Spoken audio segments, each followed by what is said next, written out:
everybody, today we're doing a one pan balsamic chicken and vegetable bake. Really simple, very easy. Chuck everything on the same plate or on the same baking dish or pan and sprinkle it with a bit of this and a little bit of that and make a sauce. So okay, first off we're going to put our honey and our balsamic vinegar into a saucepan, and that needs to reduce down.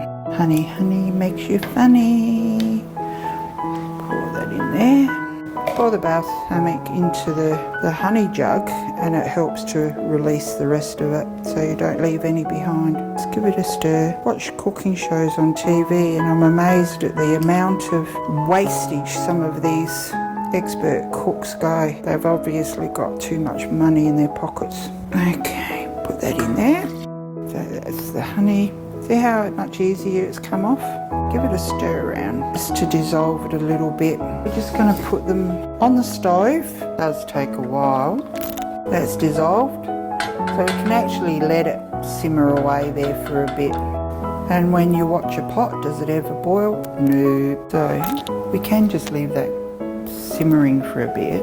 We're going to put through our seasoning mix. So that's our garlic powder. This is actually garlic granules because we didn't have any garlic powder. Or you can put it through a mill and make it into powder. I don't think it matters.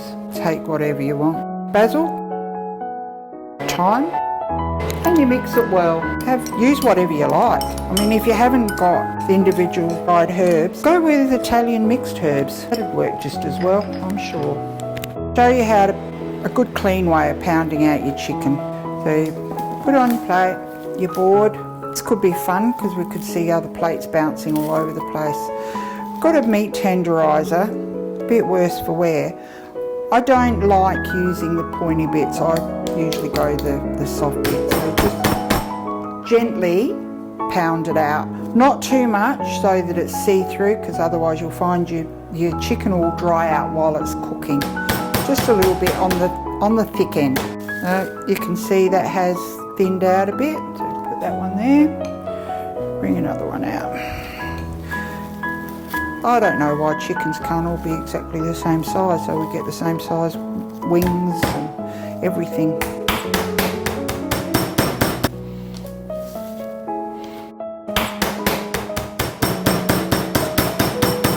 That's it. See, it doesn't take long. You don't want to do it so it's that thin that you can make it a schnitzel or something. Right, so now we put the pounded chicken and the vegetables. You can use any vegetables. You can add extra if you like parsnip. Add parsnip if you know green beans, but don't put them right at the start. So, and then we're going to put the oil in. Just pour that over. Then you get into it with your hands, which isn't one of my favourite pastimes. I do it when I have to, just to make sure that like everything is coated with the oil. This is going to be like a glue as well as a protector sealant. Cool. I think that's pretty good. Any pieces? I'll get that one. I missed it. Okay, so that's pretty well coated on the chicken and the veggies. Get rid of the board. Get our baking tray. Just an ordinary baking tray. You can do it in a roasting dish or something like that if you like. So then we're going to put our chicken on. Alright, so now we're going to arrange our veggies. If you want, you can use just ordinary, like the small, your baby potatoes. Cut them in half. We're going to just sprinkle the dry mix over the top. Now we need our balsamic mixture, the balsamic and honey. I'll go over and see how that's going. You can see how it's reduced down to half.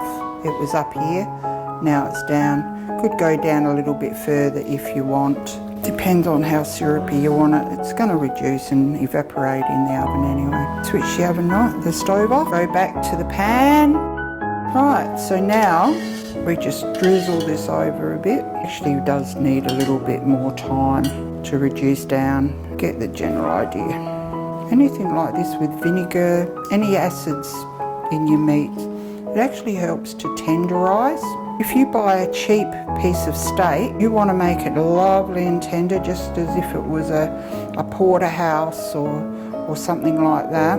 Hint, marinate it in a Ziploc bag or a sealed container in Italian dressing. No, you just use salad dressing, and like any marinade, the longer you marinate the better, so put it in overnight and it will really make a cheap steak seem like it's one of your top quality ones. Okay, a little bit more on the chicken. Right, I think everything's got a bit now. Put that aside. Some Parmesan cheese. And you sprinkle over the potatoes. Now we're going to take it over to the oven that you've preheated to 190 degrees in a fan-forced oven. If you don't have fan-forced oven, make it at 200 degrees. When the difference is, you always add 10 degrees and you also add time when it's an ordinary oven, no fan-force. Open the oven up and in she goes. 25 to 35 minutes. Ooh, put the fan on. Hey, off we go.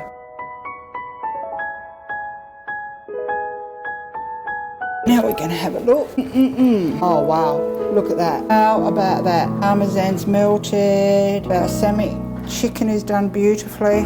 Let's go plate up.